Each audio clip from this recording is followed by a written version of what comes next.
The rain hammered against the hospital waiting room windows like 1,000 desperate fists. But inside, my hands were shaking for an entirely different reason. "Please," I whispered into my phone, my voice cracking as I pressed myself into the corner by the vending machines. "I can't come home tonight. My sister, she's in surgery, and You think I care about your sister?" Marcus's voice sliced through the line, cold and sharp as a blade. "You think I care about anything except you doing what you're told? You have 30 minutes to get back here, Claire. 30 minutes, or I swear to God, I'll come get you myself, and you know what happens when I have to come get you." My free hand instinctively moved to my ribs, where the bruises from last week still painted my skin in shades of purple and green. The nurses had asked questions. I'd lied. I always lied. "Marcus, please. She's my only family. She needs me right now. I don't care." Each word was its own sentence, its own threat. 29 minutes now, Claire. Clock's ticking. The line went dead. I stood there, frozen, phone still pressed to my ear like maybe if I held it long enough, the conversation would rewind and play out differently. Like maybe this time, he'd be the man I thought I'd fallen in love with 3 years ago, before the first time his hand had connected with my face, before he'd isolated me from every friend I'd ever had, before he'd made me quit my job at the bookstore because the male customers looked at me wrong. "Miss Winters?" I spun around, nearly dropping my phone. A surgeon stood there, still in his scrubs, his face etched with the kind of exhaustion that comes from holding someone's life in your hands. My heart plummeted. "Your sister," he said, and I couldn't breathe. "The surgery went well. She's stable. We'll be moving her to recovery soon, and you can see her in about an hour." The relief hit me like a wave, and suddenly I was crying, right there in the middle of the waiting room, not even caring who saw. Sarah was okay. My baby sister, who'd raised me as much as I'd raised her after our parents died, who'd been hit by a drunk driver on her way home from her nursing shift, was going to be okay. "Thank you," I managed to choke out. "Thank you so much." The surgeon smiled tiredly and walked away, and reality came crashing back in. 25 minutes, maybe less now. My phone buzzed with a text. "You better be on your way." Then another. "I'm not playing, Claire." And another. "You know what I'll do." My hands were shaking so badly I could barely type my response. "She's out of surgery. I just need to see her for a few minutes. Please, Marcus, I'm begging you." The reply was instant. "I'll give you 1 more hour, but when you get home, you're going to pay for making me wait. And tomorrow, we're leaving. I found us a place in Montana. No forwarding address. You're going to quit that pathetic job at the coffee shop, and we're starting fresh where nobody knows you, where nobody can fill your head with ideas." The phone slipped from my numb fingers and clattered to the floor. Montana. He was going to take me to Montana, away from Sarah, away from the one person who still knew I existed, the one person who'd been begging me to leave him for 2 years now. This was it.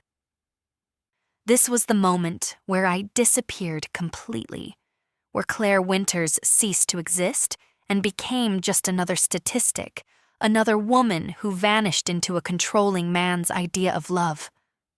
I couldn't do it. I couldn't go.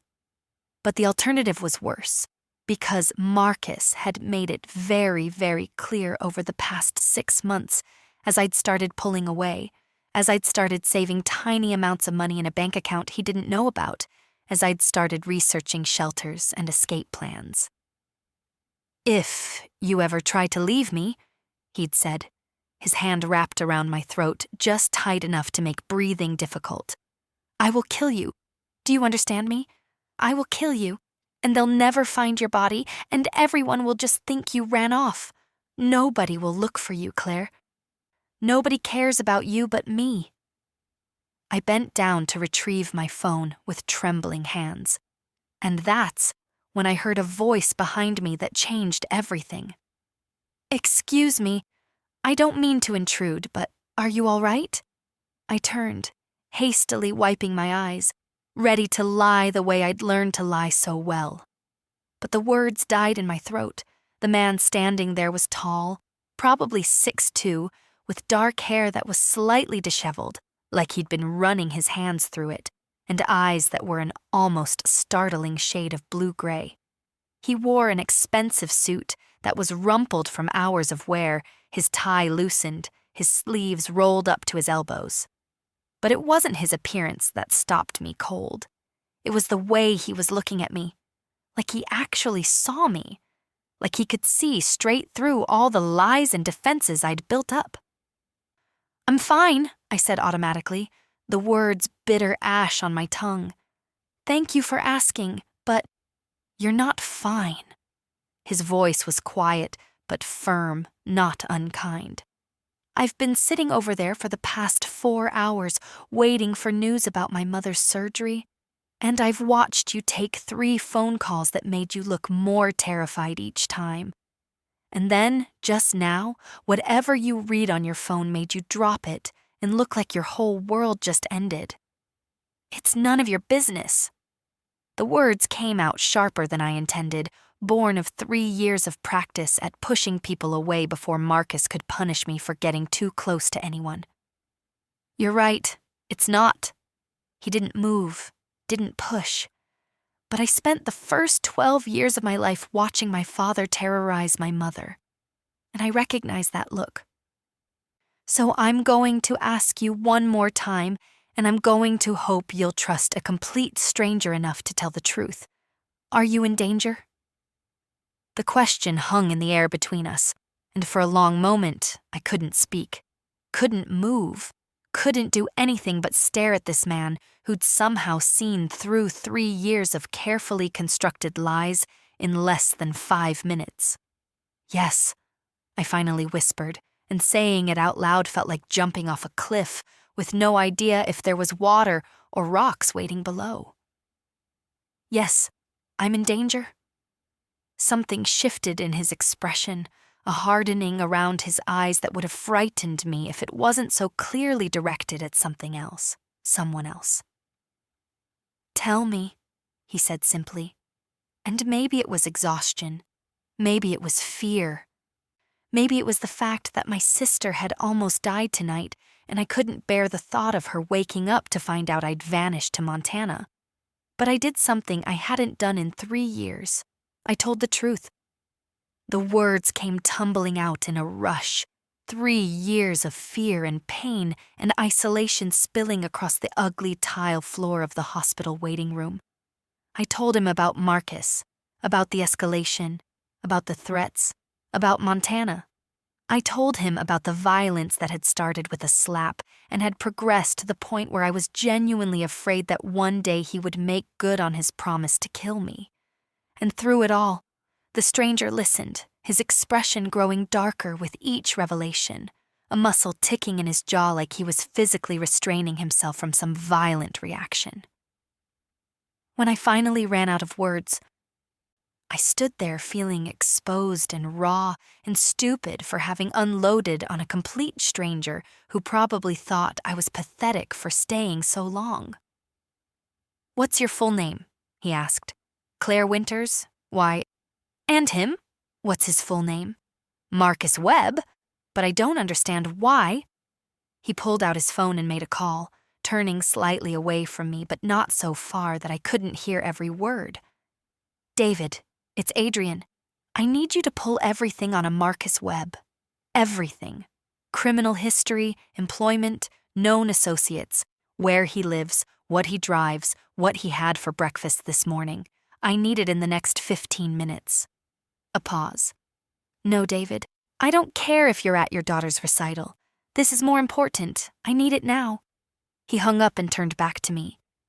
And I was staring at him with what must have been complete bewilderment on my face. "Who are you?" I managed. A ghost of a smile touched his lips, though it didn't reach his eyes. "Adrian Thorne. I run Thorne Industries. We're a private security firm, among other things. My head of operations, David, is about to give me every piece of information that exists about Marcus Webb. And then we're going to figure out how to keep you safe. Adrian Thorne. Even I, who'd been so isolated from the world for 3 years, recognized that name. Thorne Industries was one of the largest private security and risk management firms in the country. They provided protection for celebrities, politicians, corporations. They were expensive, exclusive, and completely out of reach for someone like me. I can't afford, I started, but he cut me off. You're not paying. Consider it a personal investment in making sure abusive pieces of garbage don't get away with terrorizing women. The cold fury in his voice sent a shiver down my spine. But again, it wasn't directed at me. It was directed at Marcus. Now, how long did he give you? I glanced at my phone. About 40 minutes now. He thinks I'm coming home. He's going to be angry when I don't show up. Good, Adrian said flatly. Let him be angry. He's about to learn what happens when someone makes the mistake of threatening someone under my protection. Under your... what? You don't even know me. Why would you help me? Something flickered across his face, old pain that he quickly shuddered away. Because when I was 12, my father put my mother in the hospital for the last time. She didn't make it. And I swore that if I ever had the power to stop it from happening to someone else, I would. So that's what I'm going to do. His phone rang. He answered it, listened for a moment, and his expression went from cold to arctic. Marcus Webb, 28, works as a warehouse supervisor at a shipping company, but he's been stealing from them for the past year. 2 prior arrests for assault, 1 for domestic violence against a previous girlfriend. Charges dropped when she refused to testify. Currently lives at 2847 Maple Street.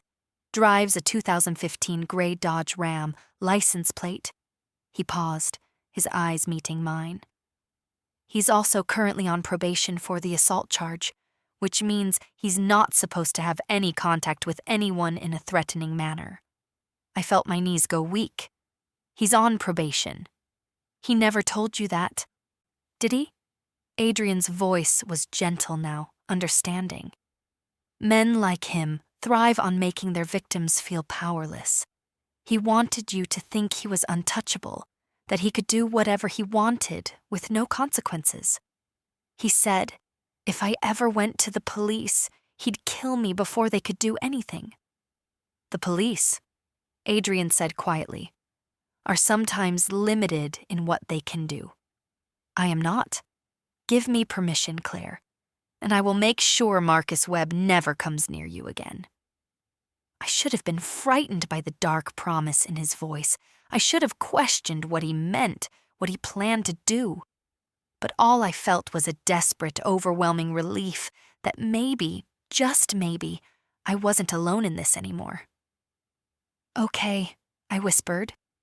Okay.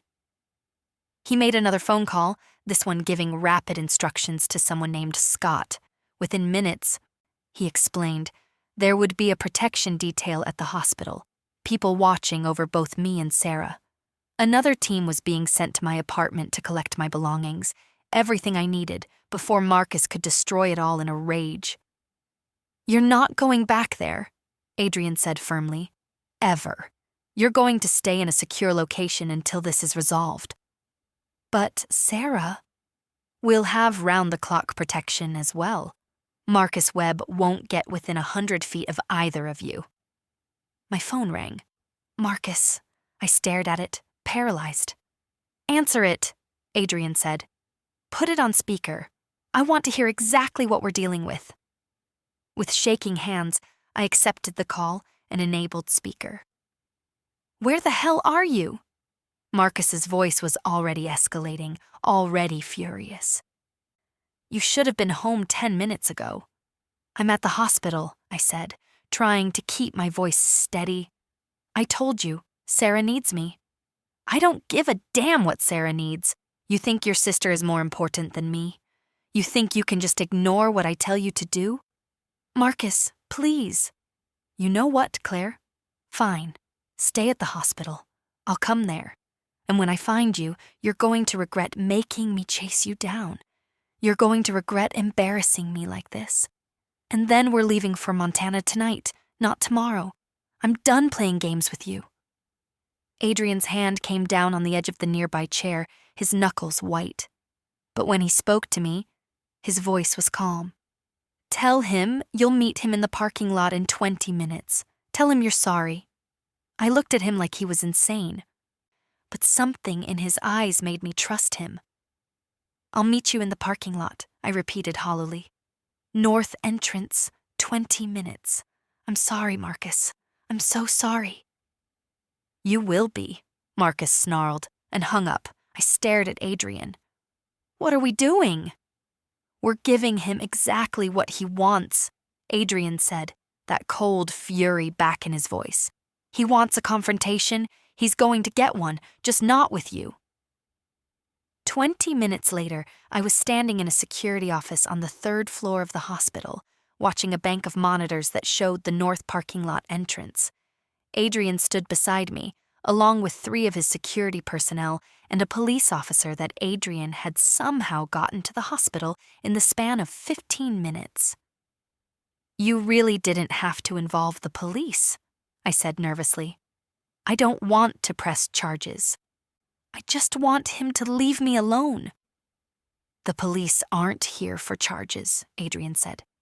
They're here to make sure everything we do is documented and legal. Trust me. On the monitor, a gray Dodge Ram pulled into the parking lot, moving too fast, tires squealing slightly as it turned. Marcus got out, and even on the grainy security footage, I could see the tension in his body, the anger in the way he moved. He pulled out his phone, presumably calling me. My phone rang in my pocket, but I didn't answer. On the screen, I watched him grow more agitated, pacing near his truck, looking around. And then Adrian walked out of the hospital entrance and straight toward him. I stopped breathing. What is he doing? I whispered. Marcus is dangerous. He'll... Watch, one of the security personnel said quietly. On the screen, I saw Marcus turn toward Adrian, saw his body language shift from agitated to aggressive. They were too far from the camera for me to hear what was being said, but I could read the body language clearly enough. Marcus was yelling, stepping into Adrian's space, using his size to intimidate. Adrian didn't move, didn't step back, didn't react at all to Marcus's aggression, except to say something that made Marcus's face turn red with rage. Then Marcus made the mistake of putting his hands on Adrian, shoving him backward. What happened next was so fast I almost missed it. 1 second Marcus was the aggressor, and the next he was on the ground, Adrian's knee on his back, his arm twisted at an angle that made me wince even from 3 floors up.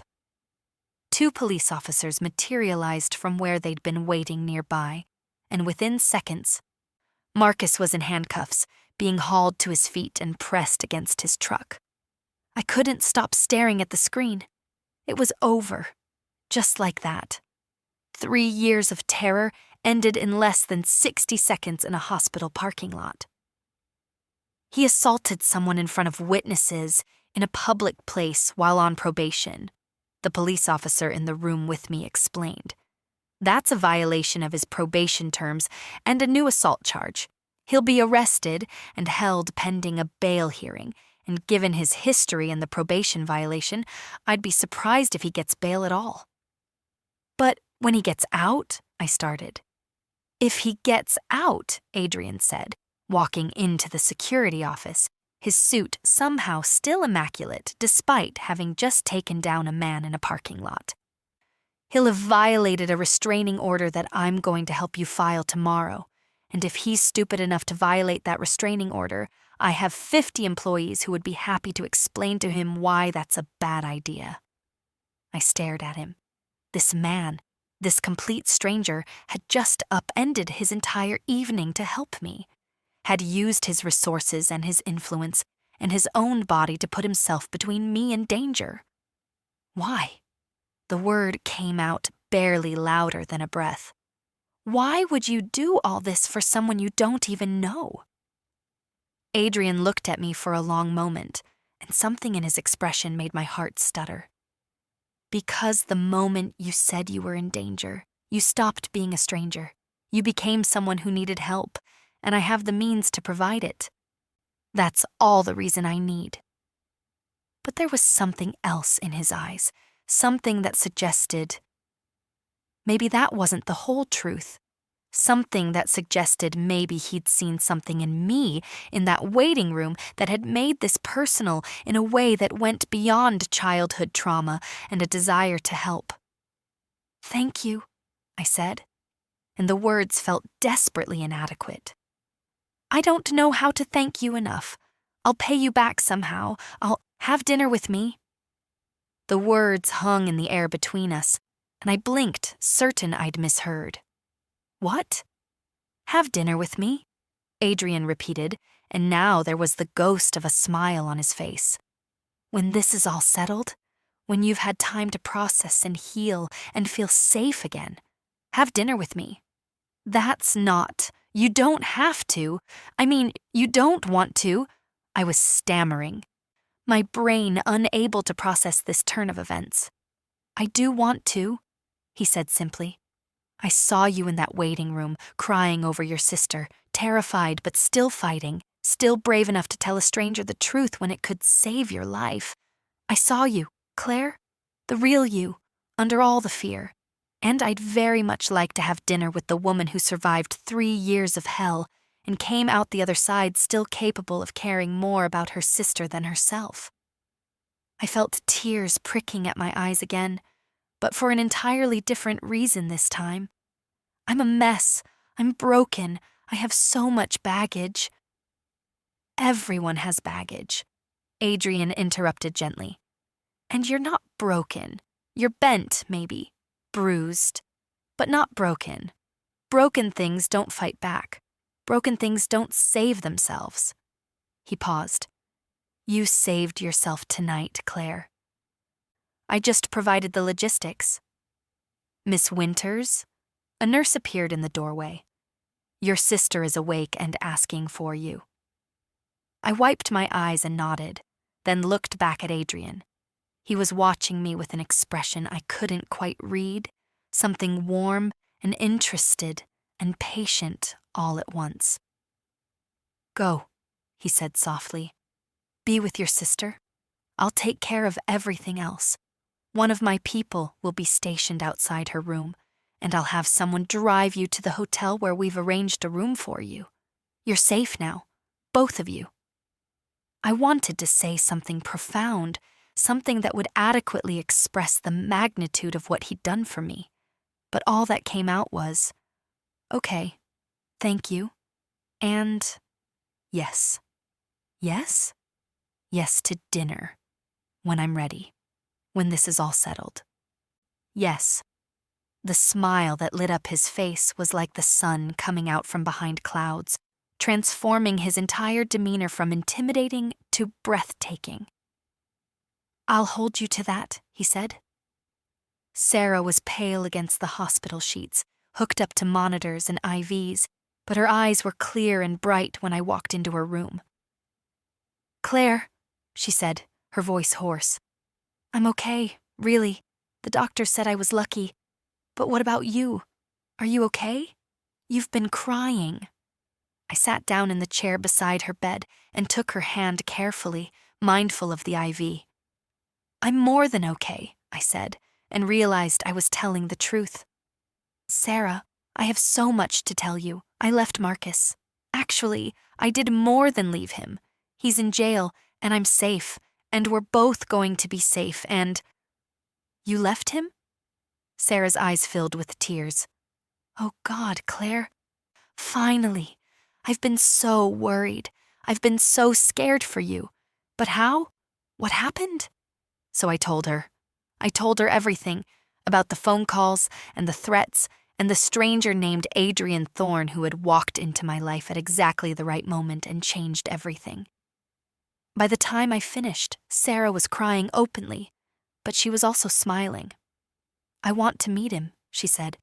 "This man who helped my sister. I want to thank him." "You will," I promised. "When you're better. When we're both on the other side of this."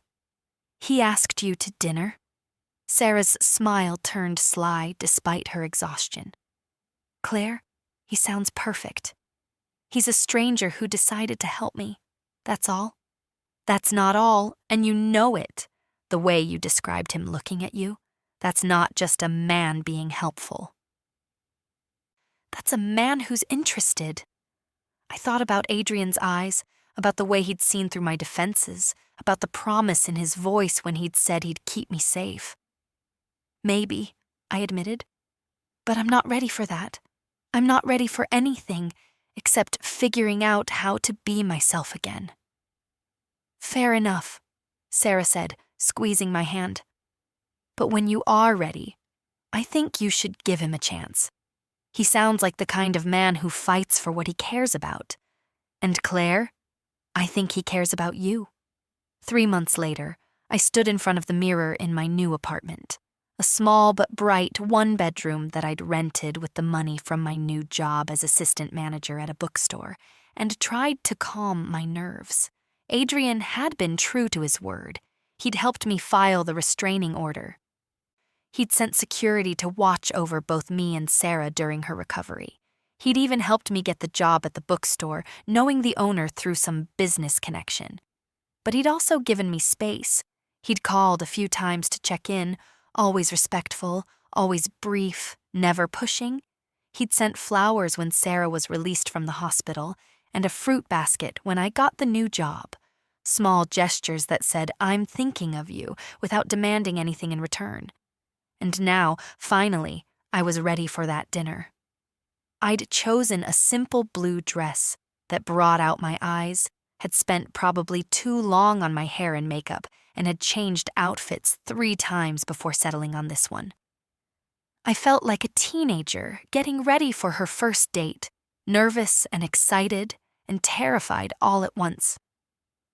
When the knock came at my door, I took a deep breath, checked the peephole out of habit, an instinct I'd kept from darker days, and then opened it. Adrian stood there in a dark suit, holding a single white rose, and the smile that lit his face when he saw me made my heart skip. "You look beautiful," he said simply. "You look pretty good yourself," I managed, and he laughed. The restaurant he'd chosen was elegant but not stuffy, the kind of place with white tablecloths and soft lighting and food that was probably going to be too fancy for my tastes, but I didn't care. What mattered was the man sitting across from me, watching me with those blue-gray eyes that had seen through all my defenses from day one. We talked about everything and nothing, about his company, about my new job, about Sarah's continued recovery, about his mother, who had come through her surgery and was now living with full-time care that he'd arranged. We talked about books and movies and the small moments that make up a life. And slowly, as the evening wore on, I felt something inside me unfurl, something that had been locked tight for 3 years. "Can I ask you something?" I said, as we shared a dessert neither of us really wanted, but had ordered anyway to extend the evening. "Anything." "That night at the hospital, you said seeing your father hurt your mother made you swear to help others. But there was something else, wasn't there? Some other reason you helped me?" Adrian was quiet for a moment, his fingers playing with the stem of his wineglass. "I told you that my mother died when I was 12, he said finally. "What I didn't tell you was that before she died, she begged me to promise her something. She made me promise that I would never be like my father, that I would never raise my hand to a woman, that I would use whatever power I had in this world to protect people who couldn't protect themselves." He looked up at me, and there was such raw emotion in his eyes that it took my breath away. I built my company on that promise. Every decision I make, every client I take on, every employee I hire, it's all in service of that promise. And when I saw you in that waiting room, Claire, when I saw you fighting to be brave, even though you were terrified. When I heard you on the phone with that monster." He paused, his jaw tight. I knew that this was exactly the kind of moment my mother was talking about. This was my chance to make good on that promise. "But it's more than that now. Isn't it?" I said softly. He smiled, a little rueful, a little hopeful. "Yes, it's more than that now.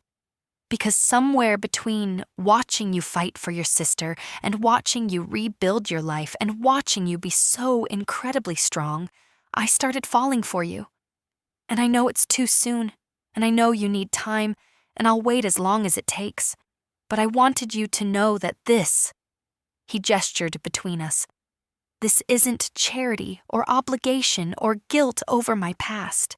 This is me genuinely interested in getting to know the incredible woman who had dinner with me tonight." I felt tears pricking at my eyes again, but they were good tears this time. Happy tears. "I'm still broken in some ways," I said honestly. "I still flinch at loud noises. I still check over my shoulder. I still have nightmares sometimes." "I know," Adrian said, reaching across the table to take my hand. "And I'll wait for you to heal.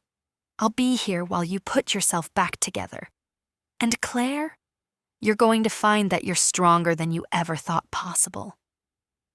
He says he'll kill me if I leave. I had sobbed to him that night in the hospital, terrified and desperate, and Adrian had looked at me with those fierce, protective eyes and made me a promise. Then I'll kill him first. He hadn't killed Marcus, of course. He'd done something better.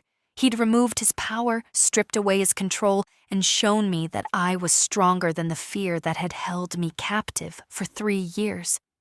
And now, sitting across from this man who had walked into my life at exactly the right moment and refused to walk back out, I felt something I hadn't felt in so long I'd almost forgotten what it felt like. Hope. "So," I said, squeezing his hand, "tell me more about this promise to your mother. Tell me about building an empire on the idea of protecting people." Adrian smiled, and we talked long into the night, the restaurant slowly emptying around us until we were the last ones there, and the staff was too polite to ask us to leave.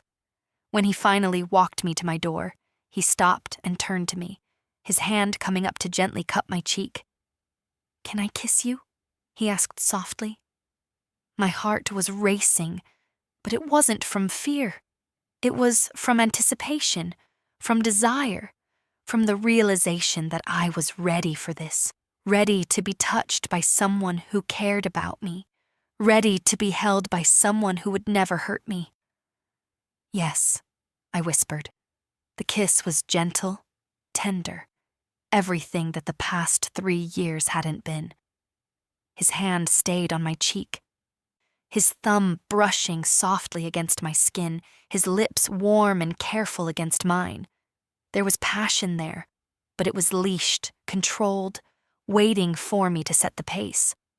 When we broke apart, I was breathless and smiling and feeling like maybe, just maybe, I was going to be okay. "Thank you," I said, "for everything, for saving me, for giving me space, for this." "Thank you for trusting me," Adrian said, "for being brave enough to accept help, for giving me a chance." 6 months later, Sarah stood beside me as my maid of honor, tears streaming down her face as I stood at the altar across from Adrian, promising to love and cherish him for the rest of my life. It had been a whirlwind. From that first dinner had come more dinners, and then weekend trips, and then late-night phone calls that lasted for hours. And then the moment when he'd sat me down and told me he was completely, irrevocably in love with me, and if I needed more time, he'd wait forever. I hadn't needed more time, because somewhere along the way, I'd fallen just as hard for him. The wedding was small, just close friends and family, held in a garden that reminded me of hope and new beginnings. Adrian's mother was there in her wheelchair, beaming with pride at her son. The employees from my bookstore were there, cheering when we were pronounced husband and wife. And Marcus Webb was 1,000 miles away in a different state, serving out the remainder of his sentence and permanently enjoined from ever contacting me again. As Adrian kissed me, his arms wrapped around me like he'd never let go, I thought about that night in the hospital. About how my whole life had changed because a stranger had seen me, truly seen me, and decided I was worth saving. But the truth was, I had saved myself. Adrian had just given me the tools and the courage to do it. And now, as we walked back down the aisle together, hands clasped, both of us grinning like idiots, I knew that this was the beginning of something beautiful, something real, something built on trust and respect and genuine love. "Mrs. Thorne?" Adrian whispered in my ear as we paused to greet well-wishers. "How does that sound?" "Like a new beginning," I whispered back. "Like freedom, like home." And when he pulled me close and kissed me again, right there in front of everyone, I knew that I'd finally found what I'd been searching for all along. Not someone to save me, but someone to stand beside me while I saved myself. Someone to catch me when I stumbled. Someone to remind me of my strength when I forgot. Someone who'd looked at a broken, terrified woman in a hospital waiting room and seen not a victim, but a survivor. Someone who'd promised to kill the man who threatened me and had instead killed the fear that man had planted in my heart. Someone who loved me exactly as I was, broken pieces and all, and was willing to help me put myself back together at my own pace. The reception was beautiful, full of laughter and joy and dancing, and when Adrian twirled me across the dance floor during our first dance as husband and wife, I felt lighter than air. "What are you thinking about?" he asked, reading something in my expression. "I'm thinking about how I spent 3 years believing I'd never escape, that I'd never be happy again, that I was doomed to live in fear forever." I looked up at him, this man who had changed everything. "And I'm thinking about how wrong I was, how strong I really am, how much life I still have ahead of me." Adrian corrected gently. "How much life we still have ahead of us."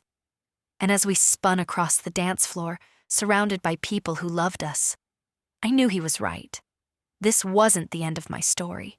It was barely even the beginning.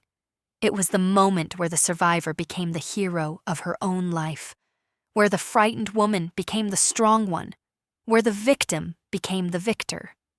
And it all started with a stranger in a hospital waiting room who saw me crying and decided to do something about it. Who heard me say, "He'll kill me if I leave," and responded with the fiercest kind of protection. "Then I'll kill him first." But he'd done something even better than that.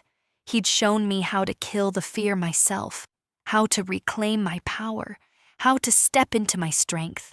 And now, as Mrs. Claire Thorne, I was ready for whatever came next, because I was no longer alone. I was no longer afraid. I was free, and I was loved, and that made all the difference.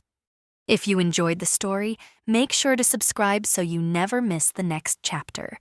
Thank you for watching.